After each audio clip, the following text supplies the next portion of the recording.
네, 오프닝 벨 라이브 시작하겠습니다. 오늘도 코스피 코스닥은 오르면서 시작을 하는데요. 코스피가 0.6%, 코스닥이 0.2% 정도 상승으로 시작을 하고 있습니다. 일단 하창원 본부장님 모셔보겠습니다. 어서 오세요. 네, 안녕하세요. 예. 시가총액 상위주 전반적으로 다 오릅니다. 삼성전자가 6만 1,000원을 넘어섰고요. 전고점이 6만 1,600원인데 6만 1,100원. 여기서 더 상승할 수 있을지 지켜보도록 하겠습니다. SK하이닉스도 1.2% 상승이고요. 오늘 28만 7,500원 가리키고 있습니다. 삼성바이오로직스도 그리고 LG엔솔도 다 오르고 빨간불 켜고 있지만 눈에 띄는 거는 두산에너빌리티 6.2% 상승입니다. 산업부 장관인가요? 네. 두산에너빌리티 사장이 지금 내정이 됐고요. 이제 후보자로서 있는 상황이고요. 오늘 원전주가 이렇게 해서 같이 올라가고 있는 상황입니다. 또 한 번 기업인 출신이 내정되는 그런 모습이었고요. 반대로 오늘 한화 에어로스페이스 등 현대 로템 2% 뭐 등등 해서 오늘 방산주는 살짝 하락을 하고 있고요. 그리고 뭐 카카오 이런 애들은 1%대 반등을 하고 있습니다. 전반적으로 시가총액 상위주 전반적으로는 오르는 상황에서 조금씩 빠지는 종목들이 있지만 그렇게 크지는 않은 방산 빼고는 뭐 그렇게 많지는 않은 그런 상황인 것 같고요. 코스닥에서도 에코프로 비엠 에코프로가 2.5%, 1.9% 정도 오르지만 뭐 요즘에 2차 전지가 하루 올랐다 또 하루 빠지고 뭐 이런 경향이 있기 때문에 연속성이 있을지는 좀 지켜봐야 될 것 같습니다. 레인보우 로보틱스 1.8% 상승이고요. 반대로 오늘 제약바이오주는 조금 안 좋네요. 알테오젠이 0.9%, HLB가 0.1% 정도 하락하고 펩트론이 10%대 하락을 하고 있습니다. 펩트론은 어떤 이슈인지 제가 확인이 안 되네요. 예. 그래서 펩트론이 10% 빠지면서 코스닥 지수를 좀 많이 끌어내고 있다는 거. 리가켄바이오도 1.8% 하락이고요. 코오롱 티슈준도 2.3% 정도 약세. 젠백스도 역시나 2%대 약세라는 거.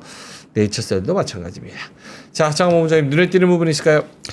네, 뭐 오늘은 일단은 두산그룹주가 좀 눈에 띄네요. 두산에너빌리티 사장이 이제 산업부 후보 방금 말씀해주신 그 내용에 따라서 우리가 네이버와 카카오에서 배운 거는 그렇게 인물이 설정이 되면 좀 주가가 많이 오르는 걸 체크를 했죠. 그래서 오늘 두산에너빌리티 올라가고 있고요. 또 두산이 목표 주가가 엄청나게 높게 상향 조정하는 게 2개 정도 나왔어요. 그래서 80만 원대 나왔는데 지금 6% 올라서 69만 원이거든요. 그래서 상당히 좀 좋은 흐름 나타나고 있고요. 그리고 오늘 로봇주들에서 이제 두산 로보틱스도 좋았습니다. 전반적으로 리포트가 좀 좋게 나오는 쪽들이 잘 가고 있는 것 같아요. 뭐 산일전기도 마찬가지고요. 그래서 일단 뭐 그런 쪽 움직이고요. 그다음에 오늘 삼성이랑 하이닉스도 목표 주가 상향이 또 계속 나오고 있거든요. 삼성은 79,000원까지 나오긴 했는데 오늘은 좀 외국인이 매도를 하고 있어서 좀 영향을 받고 있는 것 같고 하이닉스도 목표 주가 상향이 나왔는데 뭐 이제 간밤에 엔비디아의 주가 추이가 화면 좀 보여주시겠어요? 예. 네, 나쁘지 않았기 때문에 뭐 그 부분에서의 흐름은 좀 나쁘지 않았던 것 같습니다. 그리고 이제 뭐 바닥권에 있는 쪽들이나 뭐 아니면 변압기도 지금 HD 현대엘렉트릭이 좀 좋은 내용이 나와 있는 상황이고요. 그리고 이제 2차전지 쪽에서는 약간 좀 엇갈리긴 하는데 이게 구조적으로 올라갈진 조금 물음표가 있는 것 같아요. 그리고 이제 엔터나 이런 쪽은 뭐 워낙 그 리포트나 이런 쪽이 최근에 좋게 나오고 있고 컨텐츠가 조금 애매한 것 같아요. 오징어 게임에 대한 결말을 두고 그 다들 좀 이렇게 뭔가 애매하다라는 얘기가 많았어가지고 그것만 아니었으면 컨텐츠 주들도 한번 좀 기세를 펼쳤을 텐데 그건 좀 아쉽다라는 생각이 들고요. 그다음 넥스트 거래소에서 그 원전 해체 관련된 종목군 좀 급등했었는데 그거 약간 좀 힘이 빠진 느낌이고 신풍제약은 이제 그 코로나19 관련된 개별적인 이슈가 있어서 좀 급등이 나왔거든요. 그래서 그런 내용들 보시면 좋을 것 같고 전반적으로 로봇주들도 좀 순환매가 돌고 있다라고 보시면 될 것 같습니다. 오늘 전반적으로 뭐 시장은 나쁘지 않다라고 봐야 될 것 같습니다. 코스피가 다시 3073 요 정도에서 진행이 되고 있고 오늘은 6월의 마지막 거래일이기 때문에 어느 정도 좀 줄다리기, 눈치 싸움, 뭐 힘겨루기 뭐 이런 게 좀 진행이 된다고 봐야겠습니까? 네, 일단은 뭐 저는 그럴 것 같아요. 그래서 약간 수급적인 부분도 장 막판까지는 좀 변동성이 있을 것 같은데 그 반기나 분기 마지막 거래일에 동시효과에서 변동된 거는 그 다음 거래일에 웬만하면 다 되돌림이 나오거든요. 예. 그래서 그거에 따라서 급등락이 너무 크면은 거기에 따라서 대응은 조금 해주실 필요는 있을 것 같아요. 그래서 뭐 수급이나 이런 것들은 아직 초반이고 뭐 그렇게까지 크게 나가거나 하지는 않고 있기 때문에 조금은 눈치를 더 봐야 되지 않을까 이렇게 생각을 하고 있습니다. 알겠습니다. 오늘 코스피 대형주, 중형주 이쪽이 좀 강하게 작용을 하고 있고요. 석유화학주가 전반적으로 다 강세. 롯데케미칼도 그렇고 SK이노베이션, 뭐 GS, S-오일, 정유, 석유화학 이쪽이 좀 강한 것 같습니다.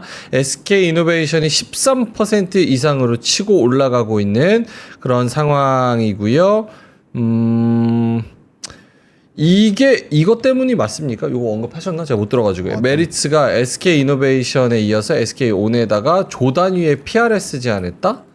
요게 맞아요? 그거 언급 안 했습니다. 아, 그래요? 네. 어떤 것 때문에 올라간다고 해야 될까요? 그러니까 지금 리포트는 SK이노베이션이 정제마진 강세, 3분기 수익성 큰 폭 개선 전망에 차입금 축소가 중요하다. 이런 한화 리포트가 있었고 네네. 여기에 또 기사로는 메리츠가 SK이노베이션 이어서 SK온에다가 조단위의 PRS를 제안했다. 지주사와 SK이노베이션 자산이 담보다.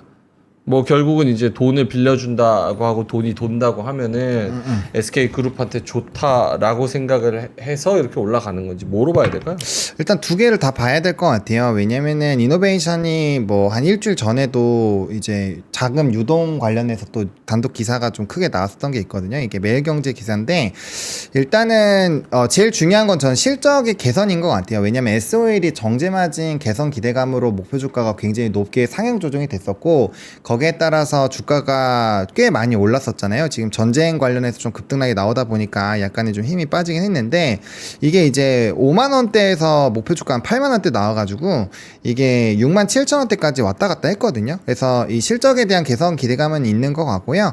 대신에 이게 구조적으로 올라가려면은 결국에는 이제 실적도 돌아서야 되고 뭐 석유화학도 마찬가지예요. 석유화학 쪽도 지금 막 가지고 있는 거 팔면서 재무 유동성 막 공급을 하려고 하고 있잖아요.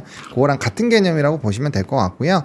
대신에 이걸로 저는 구조적으로 상승을 할 거다라고 생각하지는 않아요. 그래서 아마 12만 원대 전후로 해서 한 번 정도는 좀 얻어 걸리지 않을까 정도로 보고 있는 상황이고 이게 진짜 여기서 뒤집어져 가지고 구조적인 상승이 나오려면은 실적이 진짜 찍혀야 되거든요. 그래서 실적이 찍히지 않으면 저는 조금은 쉽지 않을 것 같아서 뭐 일단 실적이 제일 먼저고 그 다음에 이제 재무 건전성 강화 요 순서로 좀 보시면 될 것 같습니다. 지금 채팅창에서는 어떤 특정 유튜브가 있대요. 근데 그 특정, 지금 찾아봤는데 이분이 실제로 SK이노베이션 얘기를 또 했나 보네. 그래요? 그러면은 근데 그렇다고 SK이노 같은 대형주가 14%가 올라? 이건 아니지. 근데 가능성이 있죠. 왜냐면은 2차 전지도 특정 한 분으로 시가총액 막 1등도 하고 했는데. 근데 그때는 광풍이었는데 이 사람 때문에 이렇게 나온다. 이게 조회수가 많이 나오나 보네. 어쨌든 뭐 그렇게 힘이 있으면 뭐 충분히 가능하죠. 그렇게 주장하시는 분들이 있네. 알겠습니다. 그래서 뭐 어쨌든 내용이 뭐 이것저것 있다는 거. 그렇죠. 소리가 있어야 가는 거죠. 그 유튜브 내용을 제가 지금 봤는데 이렇게 짧게 해가지고 쫙 봤어요. 근데 모르겠네. 그렇게 설득력 있게 막 이렇게 막 그런 건 아닌 것 같아요. 어쨌든 알겠습니다. 자, SK이노베이션 이야기를 했고요. 오늘 두산그룹주가 전반적으로 좋은 것 같아요. 두산 에너빌리티 9%, 두산이 5%, 두산 로보틱스 4%, 그리고 다른 것도 있었는데 두산 밥캣도 있었는데 살짝 내려갔네요. 두산 밥캣이 2%대 이렇게 또 상승을 하고 있습니다. 오늘 아모레퍼시픽도 3.8% 정도 오르고 있고요. 전반적으로 화장품 다 오르네요. 삐아도 그렇고 토니모리, 한국콜마, 아모레퍼시픽 뭐 이런 종목들 전반적으로 다 오르고 있습니다. 화장품에 대해서 언급하실 부분 있을까요? 오늘 이제 관광 통계가 나오는 날이에요. 네. 그러다 보니까 데이터가 아마 좋게 나올 확률이 매우 높죠. 그래서 아마 그거 기대감이 좀 있는 것 같고, 또 이제 오늘 지나면 다음 거래일에 이제 수출입 데이터에 대한 결과가 나오니까 그 수출입 데이터에서도 아마 화장품이 잘 나올 확률이 좀 높다고 봐요. 그래서 그런 내용들이 좀 화장품에 대한 전반적인 그 투심을 좀 개선시킨 게 아닌가라고 보고 있고, 또 최근에 중국 쪽 관련해서 엔터나 이런 쪽들이 분위기가 나쁘지 않았잖아요. 그런 것들도 결국엔 소비 진작, 그리고 또 이번 주에 차이신 또 제조업이랑 서비스 지수가 나오거든요. 그런 것들이 좀 개선되면 아마 이쪽이 조금 더 불을 뿜을 수 있을 것 같고, 또 아모레가 일단은 공장 가동 조금 더 확대하는 이런 내용들, 그런 내용들이 뭐 여전히 유지가 되고 있어서 뭐 그런 부분으로 보시는 게 맞지 않을까 생각을 하고 있습니다. 알겠습니다. 김정일 본부장님 모시겠습니다. 어서 오세요. 네, 반갑습니다. 예. 장 초반에 뭐 눈에 띄는 부분이 있을까요? 말씀하셨는지 모르겠는데 두산 에너빌리티하고 대주전자재료. 네, 대주전자재료 네네. 말씀해 주세요. 네, 그게 실리콘 응급제 만드는 회사인데 예, 파나소닉에 공급을 시작했다고 기사가 났어요. 예, 근데 규모가 꽤 되나 봅니다. 원래 이제 LG 엔솔하고 그런 쪽만 공급했는데 LG 엔솔이 1등이죠. 근데 파나소닉을 통해서 협력해가지고 테슬라에 들어가는 겁니다. 근데 물량이 꽤 되는 것처럼 그러네요. 규모가 여기 기사에 아마 한 3천억 정도 된다고 하는데 대주전자가 작년에 연간 매출이 2천억 초반밖에 안 됐거든요. 네. 이걸 다 바로 하는 것인지 이게 뭐 포텐셜로 토탈 마켓을 뭐 언젠가를 규모로 한 것인지 모르겠습니다만은 의미 있는 어떤 그 변환 아닌가 싶어요. 주가도 많이 빠졌어요. 그 지금 밸류에이션이 한 30배 초반이거든요. 근데 이런 뉴스가 나온 거 봤을 때는 긍정적인 반응이 오늘 정당화되는 것 같습니다. 알겠습니다. 자, 전반적으로 시장이 조금 더 힘을 내고 있네요. 코스피가 0.91%, 3083. 그리고 코스닥은 약간 약세 전환. 오늘 코스닥이 특별히 약한 이유가 있을까요? 너무 차이가 많이 나는데. 뭐 이제 상법 기대감이 일단 있잖아요. 그러다 보면은 어쩔 수 없이 저는 코스피가 더 유리해야 되는 게 맞다라고 생각을 하거든요. 물론 이제 그 투자 방법이 나쁜 건 아니에요.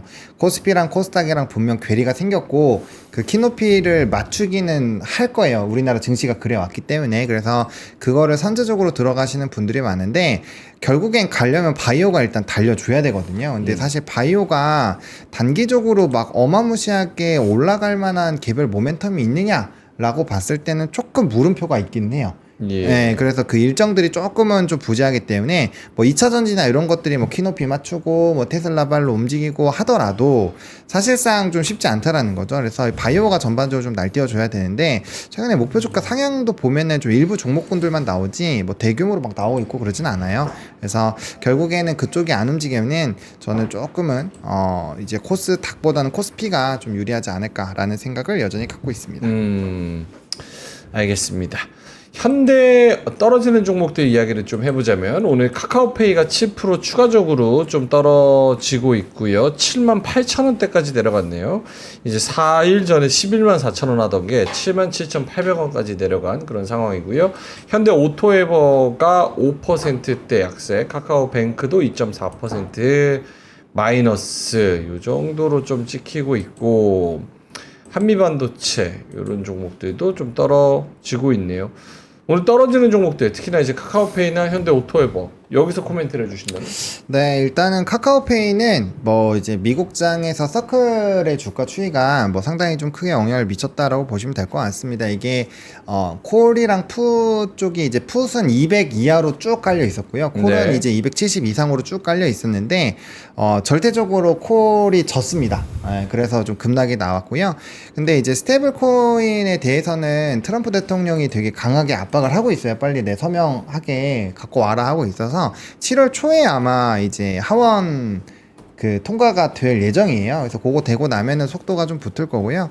그다음에 이제 CBDC가 우리나라에서 한국은행에서 잠정 중단한다는 기사가 나왔거든요. 그거 네. 보시면 아시겠지만 간단하게 설명드리면 CBDC 같은 경우는 중앙에서 통제를 하기 때문에 일단은 우리 개인들이 알고 있기로는 개인에 대한 이런 내부를 다 볼 수 있으니까 싫어한다라고 보시겠지만 사실상 이건 은행의 로비 때문에 못하고 있는 겁니다. 그래서 미국에서는 그렇거든요. 그래서 뭐 우리나라에서도 아마 이제 중앙은행과 이제 개인이 직접적으로 이제 돈이 왔다 갔다 하는 거니까 그렇게 진행이 안 될 것 같고, 스테이블 코인에 대한 뭐 신한에서도 지금 상표 출원했다라고 하고 있고 지금 대부분 이 속도가 있어요. 그래서 아마 안 되기는 전 어렵다라고 보여집니다. 그래서 이쪽이 다시 올라가긴 할 건데 단기 급등에 따른 그런 옵션이라든지 이런 흐름들에서 변동성이 나오니까 그건 한번 공부를 해보시면 좋아요. 그리고 테더 쪽보다는 USDC 쪽으로 결국엔 전 넘어갈 수밖에 없다고 봐요. 미국도 자국주의가 굉장히 강하기 때문에 얘기하면 한 30분 정도 얘기해야 돼갖고 네. 그래서 뭐 시간이 되면 나중에 말씀드리긴 할 텐데 어쨌든 뭐 그런 부분에서 카카오페이는 오늘 좀 조정이 있다라고 보시면 좋을 것 같고, 결국엔 서클이 하원 통과하고 트럼프 서명에서 만약에 좀 좋은 흐름들이 나오면 아마 요 스테이블 코인 쪽은 다시 한번 좀 불을 많이 뿜을 거다라고 보시면 될 것 같고, 오토에버는 조금 물음표긴 한 것 같아요. 왜냐면은 이게 이제 그 테슬라의 옵티머스 그 테슬라의 그 자율주행 쪽에서 네. 그 모델 Y가 공장에 그 출고돼가지고 자기 혼자 30분 동안 운전을 해가지고 그 배달 받아야 되는 사람 집까지 왔거든요. 그래서 그 일론 머스크가 막 엄청나게 좋게 코멘트 하긴 했는데 그것 때문에 그럴 수는 있을 것 같아요. 이제 대신에 그 다음에 이제 BBB 법안에 대한 통과가 있었거든요. 물론 그건 상원만 통과라서 하원과 이제 트럼프 서명이 있기는 하겠지만 예. 거기에서 이제 맹비난을 했어요. 그래서 테슬라가 좀 주가가 많이 출렁거릴 수 있거든요. 그래서 거기에 따른 선제적인 움직임일 수도 있겠다라고 보시면 좋을 것 같아요. 자율주행만으로 놓고 보면은 사실 나쁜 스토리는 없었는데 이제 그런 좀 노이즈가 있기 때문에 거기에 영향을 좀 받지 않을까라는 생각은 있습니다. 알겠습니다. 자, 김장현 본부장님도 뭐 저희는 SK 이노베이션 얘기했는데 SK 네. 이노베이션 혹시 코멘트가 있을까요? 글쎄 SK 이노베이션보다는 저는 카카오페이를 좀 말씀을 드리고 카카오페이 싶은데 예. 어차피 그 넘버가 확정된 건 아니지만 사람의 심리잖아요. 근데 NH투자증권에 나온 리포트를 원용을 하면 참고가 되실 만해요. 거기서 나온 리포트가 13만 원을 부른 게 있었거든요. 카카오페이를. 네네. 근데 13만 원의 가치의 반은 본업이고요. 결제라든지 나머지 반, 그러니까 6만 원 정도를 이 스테이블 코인 가치라고 했어요. 예. 근데 스테이블 코인이 반인데 이거를 어디 연동시켰냐면은 한국의 마켓도 있고 뭐 있을 거 아닙니까? 그런데 아까 말한 서클 있잖아요. 네. 서클의 주가에 연동시켰어요. 그러니까 서클 주가가 빠지면 여기도 한 반 정도는 영향을 받는다. 심플하게 이렇게 생각하시면 되거든요. 그러니까 얘네 뭐 13만 원의 숫자가 맞다면은 서클이 한 15% 빠지면 여기도 7% 빠질 수 있다. 그 논리를 보시고요. 기본적으로는 이렇게 잡았더라고요. 뭐 한국 시장 규모를 뭐 몇십조, 30몇 조 하고 거기서 카카오페이가 한 50% 마켓시어 잡고 뭐 가정해가지고 평가하면은 그렇게 나오는데 지난 한 15% 빠졌잖아요. 그러면 네. 목표 주가 어떻게 돼요? 13만 원이 한 10만 원 정도 낮아지는 거예요. 10만 원 낮아지면은 트레이를 할 때 아마 들어가시는 타이밍도 타이밍이지만 실질적으로는 업사이드가 한 15에서 20% 정도의 트레이딩일 수 있겠구나라는 걸 보시고 반 정도는 거기에 연결된다라고 보시고 대한민국 장이 실질적으로 그 스테이블 코인의 마켓이 30조인지 40조인지 요 추이를 보면서 플레이를 하시는 그런 것이 좀 필요하지 않을까 싶습니다. 알겠습니다. 오늘 코스피는 좀 왜곡이 있네요.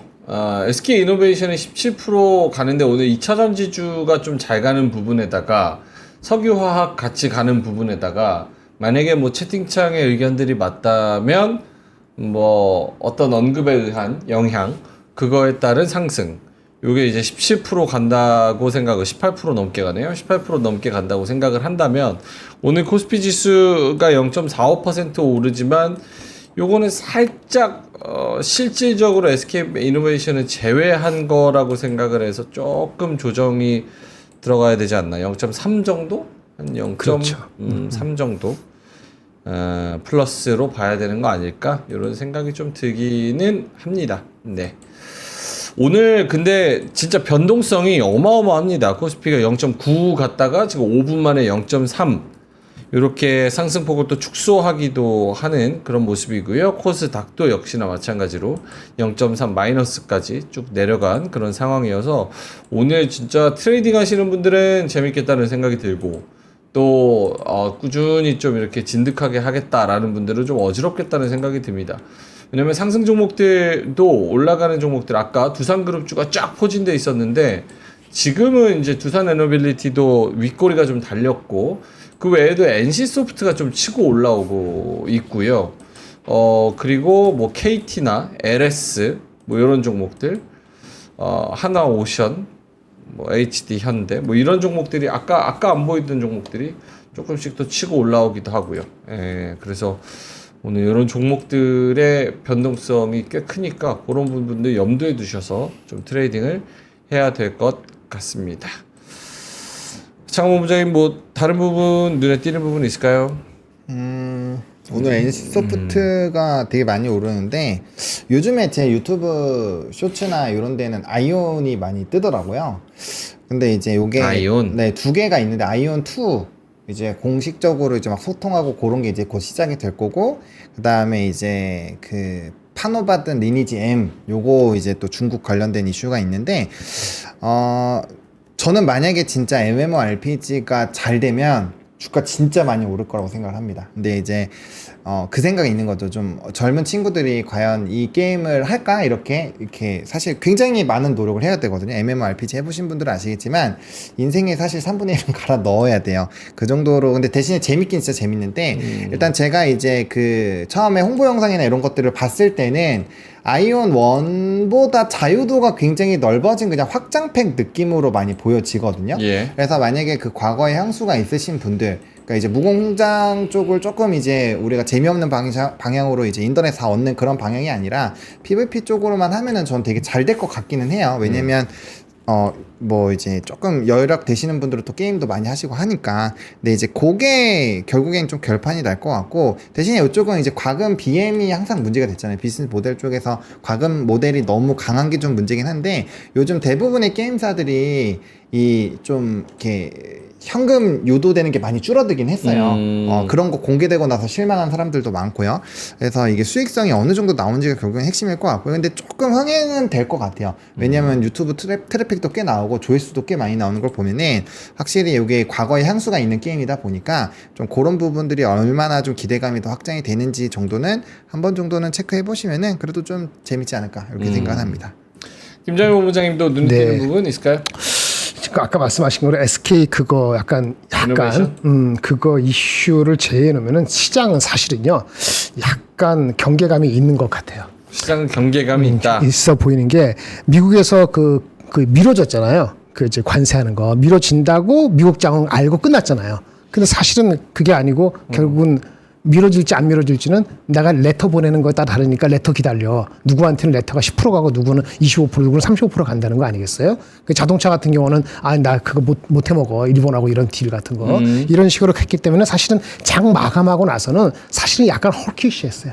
제가 봤을 때는. 그래서 매파적인 걸로 보이는 거고요. 미국 이번 주에 그 7월 4일 날 독립기념일 하기 전이니까 3일 날 미리 실질적으로 쇼트가 끝나잖아요. 그러면 그런 경계감 같은 게 있을 수 있다고 보여집니다. 어떤 추가적인 소식이 나올 때까지는. 그래서 그런 걸 본다면은 좀 경계감이 초반에 있지 않을까라는 생각이 드는데, 아까 그 SK라든지 대준 특별한 거 두산 에너비 같은 좀 특별한 사유잖아요. 그런 걸 빼고 나면 사실은 장은 약간 경계감을 표출하려는 거 모양이 아닌가라는 생각이 듭니다. 비록 코스피가 코스닥보다는 낫다고 하지만은 그게 위안이 크게 되지 보이지는 않아요. 제가 봤을 때 약간 경계감이 들어간 것 같아요. 알겠습니다. 저희가 안 계실 때 얘기한 거는 오늘 아무래도 6월 마지막 거래일이다 보니까 네. 그런 부분도 지금 경계감으로 표면적으로 드러나는 걸로 반영되는 거 아니냐 이런 논의를 했는데 어떠세요? 그런 수급적인 측면에서. 그렇죠. 네, 그렇죠. 그럴 수 있죠. 월말이고 분기말이고 반기말이고 많이 올랐고 미국에서 더 추가적인 건 아직은 없어 보이고 이제 여러 설명했습니다만 그런 거 약간 느끼는 게 쌓이면은 일단 세게 갈라가다가도 약간 침착할까? 이번 달 바뀌고 나서 보자 이렇게 할 수도 있거든요. 그럼 월화일날 화요일날 결정이 되잖아요. 이제 7월 1일. 그럼 오늘은 좀 경계감이 있을 수 있다라고 저는 보여집니다. 오케이. 그러면 말이 나왔으니까 한번 두 분께 여쭤볼게요. 9시 24분 지나가고 있는데 오늘 변동성이 꽤 크니까 만약에 하반기 이제 6월 오늘 마지막 거래일이고 3분기를 좀 좋게 본다.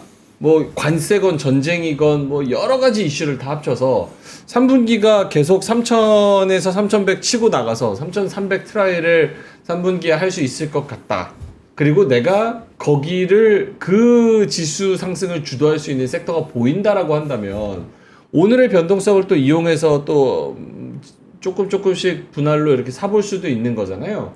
그러니까 그렇게 생각하면 오늘을 어떻게 이용하면 좋을지 혹은 어떻게 될지 모르겠으니까 일단은 오늘 급하게 할 거 없고 7월달 오프닝 하는 거 보고 가자라고 생각을 해야 되는지 보노님 어떠세요? 근데 저는 후자가 나을 것 같아요. 왜냐면 그 아까 말씀해주신 것처럼 트럼프 대통령이 약 10일 정도 한 주 반이라고 표현했거든요. 예. 그러니까 10일 이내에 어쨌든 한다라고 하는데 굳이 그거를 앞두고 무리해서 매매를 할 필요가 있을까? 어차피 세팅이 되어 있는데 그 지금 더 들어간다라는 거는 현금을 해놨던 거를 다시 들어간다거나 아니면 리스크 해지 차원을 많이 줄여놓고 이제 주식에 대한 비중을 많이 늘어놓는다라는 건데 물론 그게 잘 되면 너무 좋겠죠. 근데 안 되면 정말 힘들어질 것 같거든요. 그러니까 저는 약간 제 스타일이 그래서 그런지 모르겠는데 저는 사실 주식을 풀베팅을 해야 될 때는 지수가 굉장히 낮을 때라고 생각을 해요. 예. 지수가 높을 때는 제가 애초에 낮아 있을 때도 그 얘기 드렸잖아요. 지수가 낮을 때 많이 세팅을 해야 되는 거고 위에서는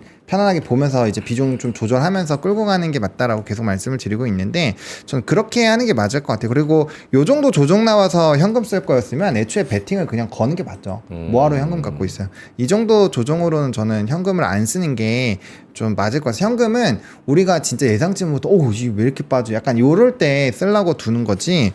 오늘 뭐 코스닥이 조금 빠지긴 하지만 코스피는 그래도 플러스 괴리가 있던 없다 어쨌든 플러스 0.42잖아요. 그렇기 때문에 뭐 이 정도 변동성으로 뭔가 현금을 많이 투여하기에는 저는 좀 아직 이른 감이 있지 않나라는 생각을 갖고 있습니다. 김정일 본부장님한테도 네. 같은 큰 질문. 거에서는 비슷하고요. 만약에 그 현금 비중은 저번에도 뭐 본인한테 물어보고 다 계속 여쭤보시는 것 같은데 물어보시는 것 같은데 그럼 뭐 한 25% 30%. 예. 근데 진짜 그 많이 먹었다 하면 뭐 한 30-40%까지 늘려도 상관없을 것 같고요.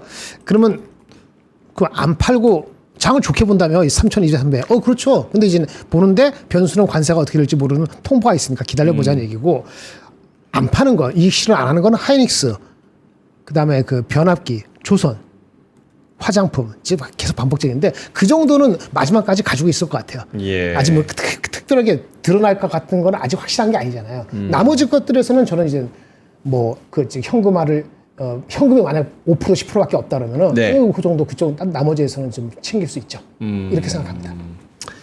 알겠습니다. 미그나이님께서 오늘 방산주가 전반적으로 다 빠집니다. 하나 에어로스페이스가 4%, 그리고 요 고점에서 98만 7천 원에서 85만 원까지 내려왔기 때문에 이것도 꽤 많이 빠졌다고 봐야 될 것 같고 현대 로템도 LIG 넥스원도 좀 빠지는 그런 상황입니다. 2에서 4% 정도 빠지는데 풍산이 7% 넘게 빠지거든요. 풍산 뭔 일인가요? 플러스 10이었는데 마이너스로 빠졌습니다. 이렇게 또 2,000원 슈퍼챗 보내주셨습니다. 오늘 방산의 하락에 대해서 하창환 본부장님. 네, 그냥 많이 올랐으니까 차익하는 것 같아요. 네, 그래요? 딱히 뭔가 이슈가 있지는 않은 것 같고, 근데 이제 방산 같은 경우는 저는 뭐 월봉상 부담감이 굉장히 크다라고 계속 강조를 좀 드려오고 있었거든요. 그러니까 얘네가 안 오르고 조금 이렇게 횡보만 해줬어도 더 되게 편안하게 가는데 좀 너무 최근에 또 가속화돼서 올랐었던 게 있기 때문에 거기에 네. 따른 뭐 물량 조정은 충분히 나올 수 있다라고 보여주고 그다음에 하나 에어로스페이스가 좀 많이 빠지기는 했는데 대부분이 좀 비슷해요. 하나 에어로스페이스도 98만 원부터 85만 원까지 떨어졌고 이제 넥스원이 제일 먼저 떨어졌죠. 넥스원도 한 20% 정도 빠졌고 그다음에 뭐 이제 로템 요런 애들도 좀 빠졌는데 전반적으로 한번 조금 가격에 대한 차익 매물이 나오는 것 같아요. 그래서 요거는 뭐 사실 이 정도 올라왔으면 언제든지 차익이 나올 수 있는 상황이고 또 지수가 좀 빠지잖아요. 이전보다 조금 처음 3,100 이상에서 있다가 빠지니까 좀 일부 수급이 쏠렸던 부분에서 일부 좀 현금화가 만들어지는 것이 아닌가 이렇게 생각을 하고 있습니다. 근데 밸류가 안 싸다고 느끼는 걸 리마인드 되는 거예요. 그 부분 자세하게 말씀해 주세요. LIG 넥스원도 조금 많이 빠졌다가 약간 반등을 했잖아요. 예. 근데 올해 기준으로는 40배예요, PR이. LIG 넥슨이 올해 기준 40배, 내년 기준으로 내년도 30배. 20배? 30배. 30배? 예, 이런 상태이고요. 그 현대로템이 조금 낮은데 그것도 한 29배 돼요. 올해 기준으로. 그러면 좀 부담 아직 되죠. 그럼 좀 내려가 볼까요? 25배 정도 되는 게 한 두세 가지가 있어요. 삼양식품 네이버가 지금 죄송합니다. 삼양식품 현대일렉트릭이 25배. 25배. 네이버가 많이 빠졌잖아요. 이게 21배. 그럼 어떤 것을 플레이할지 보이시죠? 그죠? 네, 그렇게 보면. 오케이. 알겠습니다. 물론 이게 그 방산주가 이란 이스라엘 전쟁이 날지 몰랐던 것처럼 그렇죠. 새로운 무언가가 뭐 방위비 5%로 GDP의 5%로 유럽이 합의했다라는 뉴스라든지 아니면 어디서 뭔가 전쟁이 난다라는 뉴스라든지 아니면 우리가 기존의 방산품을 수출하는 것들이 예상하지 못했던 수주가 나온다든지 이런 것들이 나와야 모멘텀이 여기서 또 추가적으로. 합리화가 되는데 그게 지금 아닌 상황에서 어느 정도 무언가 새로운 뉴스가 나오면 다 시장에 면역이 있는 이미 알고 있는 정도의 그런 호재로서 여기서 더 올리기가 조금 쉽지는 않다는 생각이 들긴 하네요. 네. 자, 코스피가 0.3 그대로 유지하고 있고요. 코스닥도 0.27 마이너스입니다. 오늘 수급 한번 볼까요? 외국인이 코스피 현물에서 좀 많이 팔고 선물에서 3천억을 삽니다. 코스닥에서는 보합인데 코스닥은 오히려 떨어지고 요걸 어떻게 해석해야 될까요? 오늘 좀 이런 수급과 그 올라가는 그런 종목들과 변동성과 뭐 이런 거 생각하면 조금 어지러워요. 좀 부족한 것 같아요. 좀 그게 맞는 것 같아요. 일단은 좀 오늘은 삼성전자랑 뭐 네이버, 뭐 두산에너빌리티 그리고 방산 요런 쪽으로 순매도 상위입니다. 근데 규모가 크지가 않아서 이걸 의미를 많이 둬야 되나 싶긴 해요. 근데 그런 거 대비했을 땐 또 주가가 많이 밀린다라고 볼 수 있거든요. 왜냐면 삼성전자 덩치가 얼마나 크고 네이버 덩치가 얼마나 큰데 뭐 400억 정도 판다고 좀 밀리는 느낌이라서 이거 조금은 좀 신경이 쓰이고요. 화면 좀 보여주시겠어요? 예. 네, 그런 상황이고 그리고 이제 두산 에너빌리티 같은 경우 최근에 외국인이 꽤 많이 팔고 있어요. 이 두산 에너빌리티 수급을 개별 수급을 들어가서 보면 이게 좀 상당히 많이 빠지고 있거든요. 그러니까 어떻게 보면은 요 보시면은 요 좀 보시면 이게 빨간색보다 파란색이 훨씬 더 많잖아요. 그러니까 지금 보면 얘네들이 고가에서 약간 좀 정리를 하고 있는 듯한 느낌이 드는 애들도 많아요. 하나 에어로스페이스 그 방산 같은 경우도 최근 수급 보면은 보이시죠? 이 다 팔잖아요. 거의 팔고 있는 거거든요. 그러니까 이렇게 팔고 있는 걸 보면은 얘네들도 분명 리밸런싱에 대한 고민을 좀 하고 있는 것 같아요. 너무 많이 올랐기 때문에. 그래서 올라간 거 팔고 요즘에 수급 쏠리는 거 보면 좀 밑에 박혀 있는 종목군들을 좀 은근슬쩍 사서 주가를 좀 슈팅을 보내고 하거든요. 그래서 그런 거 봐야 될 것 같고 오늘 매수세 보시면 이게 품에도 그렇긴 하지만 지금 2차 전지라든지 이런 것들 좀 이렇게 많이 눌려 있거나 좀 관심 없는 것들이 조금 수급이 전반적으로 들어오는데 이게 주도주가 하나도 없잖아요. 그러니까 사실 수급이 조금 어렵다라고 느낄 수가 있는데 요거는 이제 비어둔 거 조금 채워놓고 약간 그런 느낌인 것 같아서 이 수급은 제가 봤을 때는 오늘이 지나고 내일 이제 새로운 또 살이 들어오고 새로운 분기가 들어오면은 다시 좀 정상화될 확률이 높을 것 같아요. 그래서 오늘은 너무 그거에 스트레스 받지 마시고요. 그 다음에 이제 좀 중요한 거는 프로그램이 오늘은 별로 안 파는데 이게 요즘에 자꾸 특징이 그거를 많이 하고 있잖아요. 프로그램이 초반에 많이 팔고 그 후반에 좀 다시 들어오는 상황이 나타나거든요. 오늘도 보시면 초반에 좀 올려주는 듯 하더니만 품에도 또 밀잖아요. 근데 이런 상황이 거의 맨날 있어요. 맨날 이렇게 밀다가 막판에 이렇게 빨딱 세워서 끝내거든요. 그래서 그런 흐름들이 자주 반복되고 있기 때문에 요게 지금은 좀 리밸런싱 차원이라고 보면 됩니다. 왜냐면 매일 똑같아요. 거의 똑같기 때문에 그거 좀 체크해 보시면 좋을 것 같고 최근엔 매도량이 조금 더 많은 상황을 유지하고 있다. 요것도 좀 체크를 해보시면 좋을 것 같습니다. 김정일 본부장님도 네. 수급 관련해서 아직 그 물량이 크지 않아요. 지금 말씀하신 것처럼 뭐 지난 뭐 한 9개월 동안 38조 나왔다가 지금은 6월 아직 안 끝났습니다. 6월 들어서 한 3조 한 4천원 산 것 같아요. 지난 5월까지 합하면 5조 좀 안 샀는데 뭐 이게 만약 의미 있게 나간다면은 어느 순간에 한 1조 정도 나가야 돼요. 그럼 진짜 큰 이슈가 생기는 거예요. 근데 그렇게 나가려면 어느 한 종목이 아니고 스프레드 가지고 나가야 되거든요. 네. 환율을 본다든지 뭐가 됐든 간에. 근데 그게 날지 안 날지는 모르는 상태이기 때문에 외국인도 그렇게 나간다고 단정 질 수는 없어요. 예, 다만 들어오는 속도는 여러 가지 변수가 있으니까 계속 이렇게 깔짝깔짝 할 수도 있고 그러는 거죠. 그래서 아직 큰 의미를 부여하기는 애매하고 경계감을 그냥 표출하고 있다. 트레이딩도 걔네들도 하고 싶다. 5명에 한 명은 이렇게 보시면 될 것 같습니다. 많은 의미를 부여하기에는 조금 부족합니다. 오케이. 알겠습니다. 자, 그러면은 지금 9시 34분이니까 중요한 거 두 분한테 요것만 짧게만 여쭤보고 갈까요? 오늘 두산그룹주가 전반적으로 오르니까 제가 여쭤봅니다. 일단은 김정관 산업부 장관 후보자 지금 채팅에서도 많이 말씀을 해주시는데 행시 출신이고 기재부에서 기획실 기획, 산업 뭐 이런 거 하고 해외 마케팅 뭐 이런 거 하시던 분이 또 이제 두산 넘어가셨었고 두산에서 뭐 이것저것 또 하시다가 에너빌리티 사장 하다가 이제 다시 돌아와서 산업부 장관을 지금 하니까 결국 정부의 의중 자체가 이런 산업 쪽으로 새로운 성장 동력, 기획 뭐 이런 거 해가지고 드라이브를 세게 걸지 않겠느냐. 그리고 그 중심에는 두산이 있지 않겠느냐. 원래 두산에 그 박용만 회장 총리설이 있었어요. 옛날부터. 예전부터 총리설이 있었거든요. 상공회의소 회장.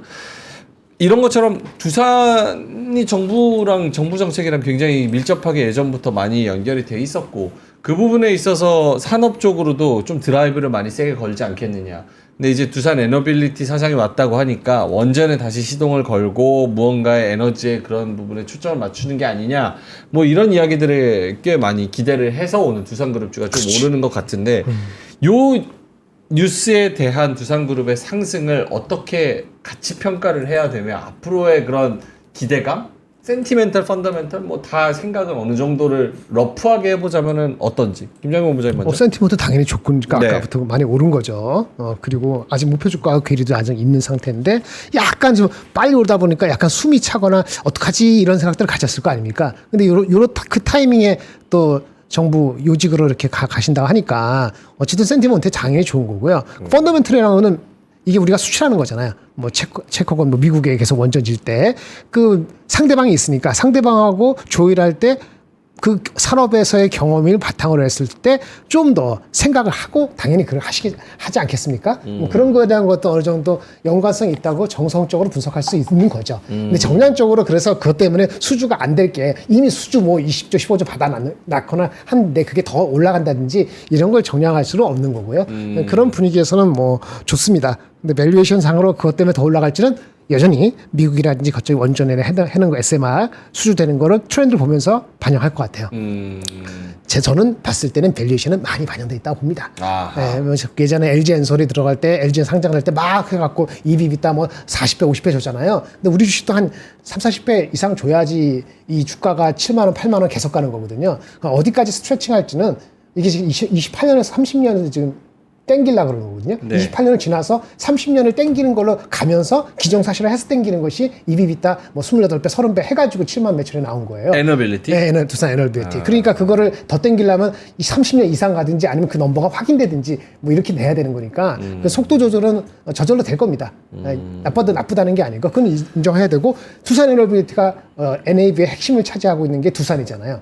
두산 같은 경우 NAV의 60몇 프로가 두산 에너빌리티라고요. 뭐 두산 자체에 그 CCL도 있지만 그래서 그런 측면이 있으니까 두산 에너빌리티가 그런 측면에서 조금 부담스럽다고 한다면 밸류에이션 와이즈 그러면 두산을 보시는 것은 아직은 괜찮을 수 있다라고 보여져요. 두산은 두산 에너빌리티 포함해서 반도체 에이직에 들어가는 그 구리 적층 소재 이런 모멘텀이 있기 때문에 그런 측면에서는 마치 SK 하이닉스가 부담되면 SK 스퀘어 보는 거와 같은 맥락에 생각을 하시는 분이 없다가 아니면 덜하다가 생길 수는 있다 이렇게 말씀드리겠습니다. 오케이. 하창원 본부장님.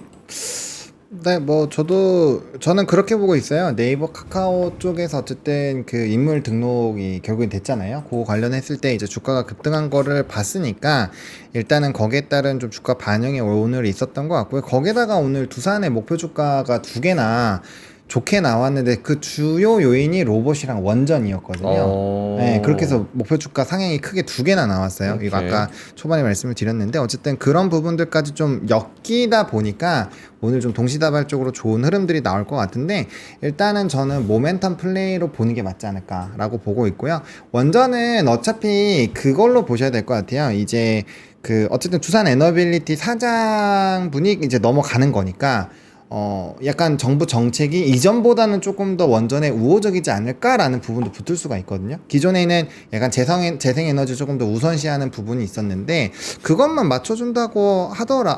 맞춰줘도 중장기적으로는 저는 괜찮을 것 같아요. 왜냐면 원전은 워낙 지금 해외에서 이 수요가 늘어나고 있고 또 현대건설도 오늘 그 주말에 기사 보시면 이제 다른 기업들과 MOU 맺어서 해외 진출이나 이런 것들 조금 더 뭐 이제 노력하고 있다 이런 기사들도 있거든요. 그런 내용들을 좀 살펴보면 확실히 원전에 대한 부분이 일어나고 있기 때문에 그런 정부 국내에 대한 해외는 너무 좋으니까 이제 국내 정책만 조금만 더 뒷받침이 돼줘도 뭐 결국에는 구조적인 성장이 나올 만하지 않을까 이렇게 생각을 하고 있습니다. 알겠습니다. 요 이슈도 두 분의 의견을 좀 들어보고 싶은데요. 7월 8일, 7월 9일 결국은 이제 관세 그 협상에 있어서 유예 연장 안 한다. 트럼프가. 이거 화면 한번 보여주세요. 아, 이것도 연결이 안 돼 있네. 읽어드릴게요, 그냥. 트럼프 땡땡. 상호관세 유예 연장 안 한다. 자동차는 25% 그대로 간다. 7월 8일 날 상호관세 유예 만료 앞두고 연장 없다. 각국에 서한 보낼 것인데 25%에서 50% 혹은 10% 부과. 자동차 관세는 특히 일본하고 한국을 콕 집어서 언급하면서 미국 자동차랑 부품이 25% 관세인데 그거보다 밑으로 내려가는 일은 없을 것이다. 뭐 이렇게 이야기를 했습니다. 유예가 유예되면은 더 유리했나라는 생각을 하고 지난주에 많은 이야기들을 또 했었는데 맞습니다. 요 지금 입장에 대해서는 어떻게 시장의 스탠스를 가져가야 됩니까? 그 차별화될까봐 걱정인 거예요. 내가 어제 지난주에 말씀드린 것처럼 유예가 다 될지 누구는 유예 안 시켜줄지 우리나라만 10% 받으면 좋겠지만 혹시 거꾸로 우리나라는 35% 받는 것인지 뭐 이런 회사 나라마다 차별화될 가능성. 이 가능성을 제가 지난주에 몇 번 말씀을 드려서 이게 뭐 그렇죠. 불확실성이 끝나는 게 아니다라는 거죠. 예. 일부 유예가 되더라도 유예 안 되는 국가에 우리가 포함시켜서 확정되는데 그게 높아지면 안 되는 거잖아요. 근데 유예됐는데 우리 여전히 품목관세 보니까는 유예되더라도 우리가 어떻게 될지 모른다. 그러면 또 그것도 언서튼티가 있는 거기 때문에 주가적으로는 중립 이상으로 볼 수 없다. 그냥 확정이 돼가지고 우리나라 25%다 낮게 나오고 딴 나라도 낮게 나오고 이렇게 돼야지 추가적으로 좋은 거거든요. 그러니까 추가적으로 좋은 거는 지금 봤을 때는 글쎄 아직은 잘 모르겠다는 게 제 생각이에요. 그래서 아까 전반적으로 경계감이 일단 이번 주 초반에는 나타날 수밖에 없다. 며칠 지나야지 뭔가 또 여러 가지 얘기 나오면서 또 그냥 압력 주려고 협상하려고 개소리한 거야. 이렇게 될 수도 있고 그건 지켜봐야 됩니다. 어저께 주말 봤을 때는 좀 경계감이 있겠네. 그 생각을 얼핏 들었어요. 그래서 펀더멘털 괜찮은 AI라든지 뭐 조선이라든지 뭐 저기 변압기 말고는 실적 잘 나오는 뭐 화장품 말고 나머지 것들 많이 올라서 부담스러우면은 예. 이익 실현할 수 있죠. 그렇게 봅니다. 오케이. 번호님? 저는 끝까지 봐야 된다고 봐요. 말 바꾸는 게 뭐 하루 이틀이 아니어가지고. 아유 미친놈 같아 진짜. 너무 스트레스 받아요 나 진짜. 내가 성격이 그래서 그런가? 원래 일기 때도 그랬어요. 딴 사람도 그래. 아. 나도 스트레스 받아. 그래서 그 헤그세스 나와가지고 기자랑 싸우는 거 봤죠? 자기 선배랑. 아 미친놈들이 나 있어 진짜. 그런 사람도 좌지우지하고 있으니까. 아니 그러니까 선악 뭐 옳고 그럼 이걸 다 떠나서 그냥 미친놈들 같아요. 그냥. 그건 뭐 맞는 말이죠. 그래서 투자자로서 너무 짜증나는 것 같아. 그렇게 해야지 멘탈이 털리고 그래야 물량이 나오니까. 그래서 네. 저는 좀 약간 반만 믿으시고 네. 이제 진짜로 걔네가 공식 발표하는 게 아니면 그냥 그거는 좀 믿고 걸러도 되지 않을까. 왜냐면 자꾸 바뀌잖아요. 분명 또 갑자기 극적 타결이 또 됐습니다. 뭐 우리 이제 좀 잘해봅시다. 또 이렇게 할 수 있어요. 언제든지 그럴 수 있기 때문에 저는 뭐 지금 트럼프가 워낙 말을 많이 바꿔서 일단은 그냥 그런가? 그렇게 될 수 있겠구나 해서 조금 더 비중을 그쪽으로 높일 뿐이지 뭐 네. 거기서 막 이거 했으니까 이제 뭐 주식 다 팔아야 돼 막 이렇게는 안 하셨으면 좋겠어요. 그렇게 하면은 진짜 멘탈 터져요. 만약 그렇게 했다가 갑자기 트럼프 말 바꿔서 갑자기 증시 날아가면 진짜 열받거든요. 그래서 그렇게 하시면 매매가 힘들어지니까 그렇게 안 하셨으면 좋겠어요. 이게 아주 크리티컬한데 나는 지난 주말에 그 미국이 사상 최고가 됐죠. 사상 최고가입니다. 사상 사실은 최고가. S&P 맞죠? 맞아요. S&P하고 나스닥은 최고가고 6,173. 다우는 아직 최고가는 아직 아닌 것 같은데 이게 최고가가 안 되고 만 밀리잖아요. 무슨 이유든 간에 그 프로그램 걔네들이 하는 그 퀀트가 이상한 방향으로 매매가 나올 수 있어요. 언제든지 주가가 올랐기 때문에 이게 굉장히 야들야들하고 이게 붕괴까지 이렇게 될 수 있기 때문에 경계감이라는 제 말 자체에도 이런 수급적인 단기적인 이게 한 주가 되든 2주가 되든 7월 달은 굉장히 고개 좀 센티할 수 있는데 네. 이 아저씨가 또 한번 센티한 거에 센티에 예민할 수 있는데 또 한번 이걸 저질렀기 때문에 네. 이게 지금 불안하다고 모아지면은 어디로 튈지 모르니까 이게 또 한번 신경 쓰네. 뭐 이스라엘하고 이란하고 싸우는 거 이건 대도 아니네.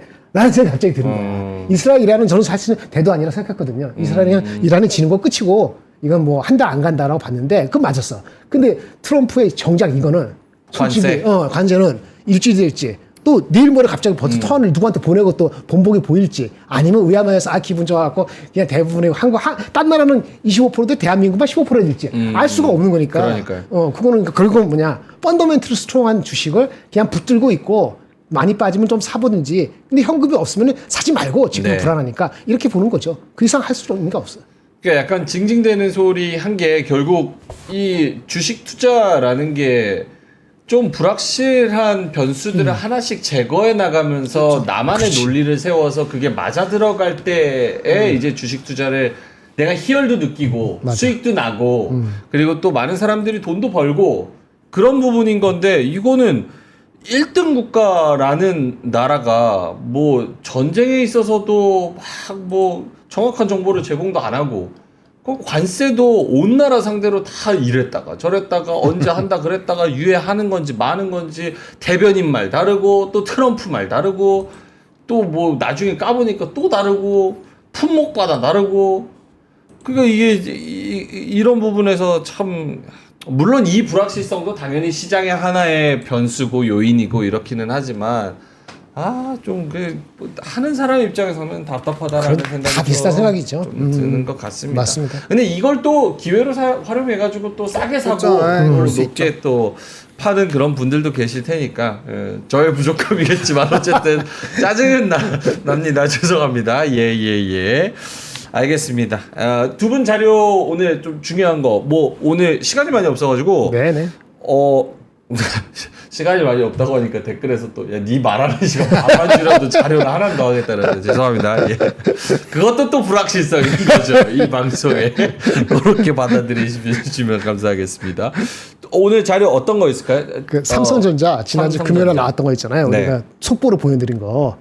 어떤 거죠? HBM4? 네, 그거 정리 좀 해드릴게요. HBM4 네. 12단 네, 얘기. 12단 얘기 보노님은 뉴스 어떤 거 있어요? 저는 4천 전망 나온 거랑 4천. 코스피 4천. 4천 전망. 오케이. 그것만 해도 돼. 그거 궁금하다. 4천 전망. 오케이. 미리 예고를 드려야 광고하셔도 안 나가니까. 네. 네, 일단은 HBM4 삼성전자 61,000원 오늘 뚫었습니다. 61,600원 이상 쭉쭉 더 치고 나가는지 봐야 되면 이 내용을 꼭 들어야 되는데 일단은 그 부분 그리고 코스피 4천 전망에 대해서 어떤 얘기해 주실지 광고 잠깐만 하겠습니다. 1분만. 오늘은 요 뉴 발란스 운동화 3종 시리즈 일단 가지고 왔습니다. 530, 725, 574 이렇게 있대요. 저렇게 3개 나오는 것 같습니다. 근데 위에 거가 색깔이 조금 저긴 어둡게 나왔는데 요게 약간 위쪽에는 보노님 옷 색깔이랑 오늘 조금 비슷하다. 맞아요. 녹색 비슷하다. 톤. 요 정도라서 요거 예쁜 것 같아요. 여린 카키색 같은데. 네, 저는 약간 흰 운동화보다 이런 거 좋아하거든요. 사실 밖에 돌아다니면 때 타가지고 지저분했어요. 살짝은 이런 색깔이 좀 좋기는 한데 어쨌든 뉴발란스 운동화 3종이고요. 정상가가 109,000원인데 요거는 엄청 싸게 못 갖고 왔네. 근데 어쨌든 핫딜가 99,000원에 가지고 왔습니다. 109,000원짜리 99,000원에. 근데 저거 알아. 네, 이거요? 뉴발란스 뒤에 있는 거. 뉴발란스. 집에 있어. 내가 신는 게 이거거든. 요거 운동화 좋죠. 집에 하나 있다. 운동화가 좋아요. 좋아요, 아주. 국내 정품 정식 AS 착용감이 진짜 편안해서 저 호주 학생 때는 직장인들은 저기 직장에다가 구두 두고 출퇴근은 다 요 뉴발란스로 했습니다. 예. 데일리룩부터 캐주얼까지 찰떡입니다. 남녀 공용 220에서 290까지 사이즈 선택 가능이고요. 딱 100종만 딱 100개만 한정 수량으로 행사한다고 하네요. 그래서 오늘 이렇게 싸게 요것도 이쁘네. 예, 요거 흰색 회색으로 이렇게 가져가 보시면 좋을 것 같습니다. 자, 그리고 오늘은 또 특이하게 깔창을 가지고 왔어요. 깔창. 예. 밸런스 온이라는 베타젤 깔창이래요. 인솔 깔창. 근데 보면은 구멍이 이렇게 송송송송 뚫려 있어서 굉장히 통풍이 잘 이거 안 보이네. 구멍이 송송송송 중간에 여기 뚫려 있어서 굉장히 통풍이 잘 되고요. 그리고 밑에 보면은 요게 베타젤인가 봐요. 특허받은 베타젤 소재라서 충격이 흡수되고 체압이 분산되는 그런 효과가 있는 것 같습니다. 3단계 맞춤으로 아치형으로 설계가 돼가지고 여기 보시면은 요걸로 이렇게 조절이 가능하고요. 이걸 깔고 요 밑에 깔고 이렇게 하고 뭐 여기 넣고 이렇게 할 수가 있나 봐요. 그래서 화면에도 지금 나오고 있죠. 그래서 3단계 맞춤으로 아치 설계, 발 모양에 최적화하는 발이 편한 베타젤 인솔 깔창 요거를 한번 살펴보셔도 될 것 같고요. 탁월한 통기성, 장시간 착용에도 쾌적함, 편안한 착화감, 발피로감 저하. 국가대표 우리 조현우 골키퍼 아시죠? 독일의 기적. 네, 맞아. 독일이 무너집니다. 독일이 무너집니다. 우리가 2대0으로 이긴 조현우 골키퍼가 착용을 하는 모델이라고 합니다. 예. 발이 편안하네. 잘 와, 움직여야지 골키퍼는. 예. 자, 그래서 깔창과 뉴발란스 운동화 저희가 고정 댓글에 링크 달아드릴 테니까 링크 타고 들어가셔서 구매해 보시면 좋을 것 같습니다. 발냄새 덜 나겠다라고 하셨습니다. 맞습니다. 여기 통기가 잘 돼서 발냄새 덜 나는. 네네네. 아치 설계, 양아치 설계 이거 아닙니다. 양아치 설계 아니고요. 싸게 드립니다. 57,900원짜리 39,000원에 드립니다. 자. 두 분의 자료 빠르게 보겠습니다. 김정현 부장님 HBM4 12단 또 썰인가요? 뭔가요? 삼성 전자 이놈들. 네네, 요거 일단 볼게요. 예. 페이지 7페이지하고 8페이지 두 가지인데요. 네, 일단 HBM3부터 확실히 할까요? 3에 대해서도 확실한 게 없습니다. 죄송합니다. 이렇게 말씀드려서. 3도 콜은 됐다. 근데 아직 PO라는 게 purchasing order입니다. 발주. 네, 발주는 아직 못 받았어. 그럼 뭐지? 이게 페이즈 아웃 되니까 그런 건가? 하여튼 뭐가 됐던 간에 그게 한 줄가 있고요. 그렇게 믿은 사람이 하나 있고 또 하나는 스킵됐다. 관심이 없다. 그래서 엔비디아 말고 딴 곳에만 공급한다. 이 앞에랑 두 개랑 지금 갈려 있습니다. 대략적으로는 앞이 7, 뒤가 3 정도의 규모로 느끼는 것 같습니다. 시장에서는. 됐죠? 네. 예, 오늘 이제 주가 나와도 이거 갖고 5% 올라가지는 어렵습니다. 오케이. 4는 중요한데 5% 갈 수도 10% 갈 수도 있고 더 상할 수도 있는데 4는 그 기사 있잖아요. 더벨 나온 기사. 샘플 출하 보도는 이게 더벨에서 나온 거죠. 근데 제가 업계 관계자 몇 명하고 통화 보면은 좀 앞서갔다. 라는 지적이 조금 더 우세해 보입니다. 좀 앞서갔다. 7월 달에 공급하려고 준비한 거 맞다. 그렇죠? 그런데 아마 7월 공급한다 하더라도 이게 샘플링하고 실제 양산하고의 수율 관계에서의 어떻게 고객하고 그거가 될 것인지에 대해서 잘 모르겠다. 실질적인 물량은 내년도 한 3, 4월 달 돼봐야지 그 공급에 하는 물량이 실질적으로 가셔야되지 않을까라는 게 한 부류가 있고요. 또 하나는 기사 내용 중에 맞는 건 하나 있다. HBM4로 하려면 D램의 설계를 바꿨다 그랬잖아요. 1A, 1B가 아니고 네. 1C 공정이 좀 수율이 좋아졌답니다. 수율이 얼마 좋았는지 알 수가 없어요. 다만 시장에서 느끼는 삼성이나 마이크론에 대한 수율은 60에서 65%거든요. 삼성이나 마이크론이 앞서 있잖아요. 하이닉스하고 마이크론은 60에서 65%로 이렇게 가정을 하고 접근하고 있는데 삼성에 대한 가정은 보통 40% 정도에서 올라가지 않고 있어요.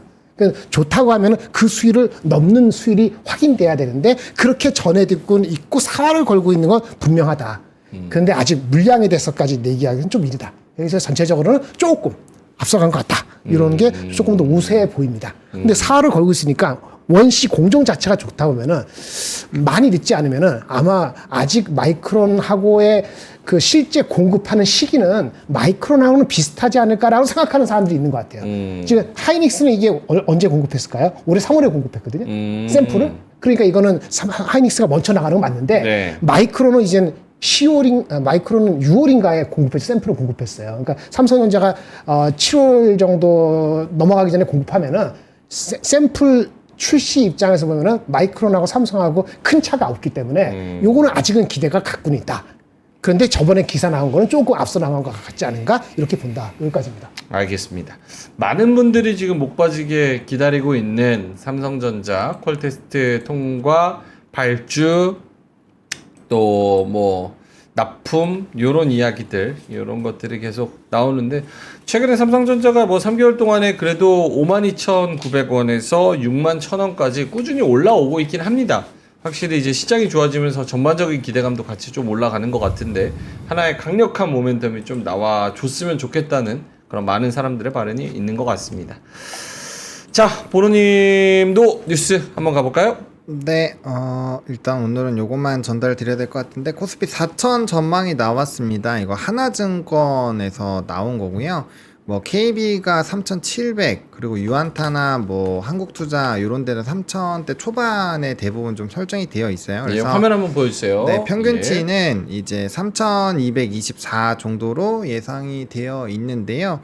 네, 그래서 이제 우리가 3,150 정도까지 갔다 왔잖아요. 그래서 사실상 평균치로 보면은 상방이 엄청 자유롭진 못한데, 어쨌든 하나증권의 이경수 연구원이 이제 새로운 정부의 주주 환원 기대감, 대북 친화 정책, 정치적 불확실성 이런 것들이 진행이 되면은 PER 수준으로는 12.6배까지 좀 노려볼 수 있다라고 하더라고요. 이건 이제 완전한 다 긍정론들을 다 이렇게 막 이렇게 섞었을 때 뭐 그렇게 되는 것 같습니다. 그래서 이 부분을 조금은 체크를 해보셔야 될 것 같고요. 근데 네. 아직까지는 상방을 외치는 것보다는 조금 이제 평균치 3,200 요 전후로 되어 있는 데가 훨씬 더 많아요. 그래서 요거는 우리가 상법 개정을 좀 확인을 하고 그 다음에 결과값을 좀 보고 나서야 좀 해볼 수 있을 것 같고요. 화면이 안 나와갖고 요거 한번 기사 화면 좀 보여주세요. 기사 쳐보셔가지고 한번 밴드 봐주시면은 네, 좀 도움이 될 것 같습니다. 네, 이렇게 되어 있거든요. 한번 기사 한번 확인해 보시면 좋을 것 이거 같습니다. 맞아요? 요거 아니에요. 그거 제 화면 아닌데. 다른 이거 누구 화면이요? 내 화면도 아닌데. 네. 요거 갑자기 이상한 화면이 들어왔어. 이게 맞네, 이게 맞네. 아니 뭐 화면 바꾸라 내용 하나도 못 들어. 뭐라고? 살짝 간다고 못 간다고 나 못 들었어. 아, 12.6배까지 좋은 거였는데 뭐 12.6배. 간다고 못 간다고. 저는 일단 좀 보수적으로 보고 있습니다. 아 보수적으로 본다. 네. 아니 저 말씀드릴게요. 12.6배라는 수치가 12.6배. 아주 편안해 보이진 않은 수치일 수 있는 것이 그쵸, 예. 그 일본이 상법 개정되고 뭐 갈 때 네. 북배류가 1.3배에서 PER을 한 13배 가면은 목이 찼거든요. 아. 그러니까 뭐 이건 12.6배 하면 조금 이게 단기적으로 보면은 조금 터프한 거야. 그 내년 어닝이 올해보다 15% 올라간다고 해야지 편안해지는 거거든요. 그러니까 저거를 그대로 믿으면 조금 단기적인 거는 좀 썰레발인 것 같아요. 10배면은 얼마예요? 아 지금 10.4배야. 네, 지금 지금이 10.4배예요? 10배 넘었어. 아, 그래요? 북배들이 1.04. 낮은 수치는 낮은 거 아니야, 아니기는 이거. 해요. 네. 지금이 10배라고? 10배 넘었다니까? 아직 뭐 온 것도 없는데? 아니 삼성전자가 12.9배인데 그럼 10배 넘는 게 맞지. 아 근데 가야 될 게 너무 많아요. 아직 안 간 애들 현대차 안 갔고 셀트리온 안 갔고 삼성전자 안 갔고 안 간 애들 엄청 많아요. 좀 더 줘야죠. 그럼 11배로 합시다. 그러면 3,250 정도. 예. 3,250. 알겠습니다. 어쨌든 하창호 본부장님이 요거 잘 말씀해 주신 부분도 또 급격하게 또 올라올 때는 또 여러 가지 의견을 들어보는 것도 굉장히 중요하기 때문에 그것도 잘 참고를 해보시면 좋을 것 같습니다. 자, 9시 57분 지나가고 있는데요. 오늘 올라가는 종목들이 다 지금 색깔이 또 달라지고 있어요. 초반이랑 다르게 뭐 LS 일렉트릭, NC소프트 얘네가 탑으로 올라왔고요. NC는 지금 12% 치고 올라갑니다. 리니지 M 중국 판호 획득, 네, 그거랑 이제 아이온2. 아이온 2. 기대감이 높은 것 같아요. FGT가 뭐예요? FGT? FGT? 뭐 약자 같은데. 어. 포커스 그룹 테스트. FGT가 뭐야? 포커스 그룹 테스트. 아, 포커스 포커스 그룹 테스트. 그러니까 베타 테스터들 그렇지. 모아가지고 하는 거. 한번 시험해보는 거구나. 아, 아이온2 NC소프트가 12% 치고 올라가고 넷마블도 오늘 4.5%. 그렇네요. KT가 오늘 2.7%. 요즘 KT가 나쁘지 않은 것 같아요. 신고가입니다. 오케이. 두 분 오늘 장 마감까지 요렇게 하자라는 코멘트를 들어보자면 본원님부터. 네, 오늘 뭐 아까 말씀하신 게임주 그리고 오늘 LS가 많이 오르는데 요 구리 가격에 대한 골드만삭스가 아마 있어요. 그게 지금 선물 쪽에서 공급 부족 때문에 뭐 백어데이션도 나오고 좀 시끄러운데 아무튼 이런 이슈가 있는 쪽들은 조금 보시는 건 나쁘지 않을 것 같고요. 그리고 뭐 아까 말씀드린 것처럼 어쨌든 대형주 단에서 막 엄청 급락 나오는 데가 별로 없어요. 그러니까 뭐 CNS나 카커피에 같은 건 이제 논외로 치고 그래서 뭐 좀 너무 많이 떨어지면은 한 번 정도 단기 트레이딩 해보시는 것도 괜찮을 것 같긴 한데 어쨌든 간에 뭐 오늘은 좀 너무 이렇게 의사결정을 빨리 하지 마시고 좀 궁뎅이 무겁게 좀 계시는 게 좋을 것 같습니다. 궁뎅이 무겁게 보수적으로 보는 게 좋을 것 같다. 김장현 본부장님. 네, 그냥 포트 80 채우고 유지하고 잘 가는 거 한 3개 정도 섹터 중심으로만 대응하시고 뭐 트레이딩 잘하시면 기민하게 대응하는데 뭐 그래도 크게 먹고 자시고 할 건 없을 것 같아서 그걸 감망하시면 될 것 같습니다. 알겠습니다. 오늘 뭐 점심도 맛있는 거 드시면서 산책도 이렇게 쭉 하시면은 좋을 것 같고요. 조금 널널하게 이렇게 6월 마지막 날에 좀 보내면 좋을 것 같습니다. 그리고 저희 클로징벨에서 오늘 그 100분 선정해서 오늘 쿠폰이 나갈 겁니다. 커피 쿠폰 3,000선 넘어간 기념으로 또 100분께 랜덤으로 선정해서 커피 쿠폰 나갈 거니까요. 클로징벨도 많이 들어오시면 좋을 것 같고요. 또 뭐 돌아다니다가 이렇게 쓱 보면은 저기서 주식 얘기하나 하면서 들어가면 NH투자증권 대구 금융 세미나일 수도 있습니다. NH투자증권의 대구 금융 WM 센터 오프라인 세미나가 있는데요. 7월 9일 날 수요일 날 오후 3시부터 오후 5시까지 다음 주 수요일이죠. 오후 3시부터 5시까지 대구 경북 디자인진흥원 8층 아트홀에서 세미나가 있습니다. 국내 주식 투자 전략 및 국내 유망 종목 체크 박지훈 부장님과 이현주 부장님이 말씀을 해 주시는데요. 어떤 종목 하반기에는 내가 어떻게 노릴까? 요거 궁금하신 분들은 꼭 세미나 가셔서 세미나 가시면은 온라인에서 하실 수 없는 이야기들 또 이렇게 뭐 면대면으로는 또 좋은 얘기 많이 해주시니까요. 거기 가셔서 한번 살펴보시면 좋을 것 같고요. 저희가 링크 또 지금 달아드렸습니다. 채팅창에 링크 타고 들어가셔도 되고 더보기란에 링크 타고 들어가셔도 될 것 같습니다. 자, 많은 분들이 오늘은 그냥 쉬어야겠네요. 오늘 뭔 트레이딩을 해 그냥 가만히 있으면 돈 버는데 뭐 이런 말씀도 하시고요. 네, 여러 의견들 가지고 계신 것 같은데요. 각자에 맞는 성향으로 오늘도 최고의 수익률 그리고 최고의 방어를 한번 해보시기를 바라면서 저희는 이따가 클로징벨에서 유쾌한 모습으로 뵙기를 기도하겠습니다. 자, 그러면 이따 뵙겠고요. 오늘도 고생하세요. 네, 감사합니다. 감사합니다.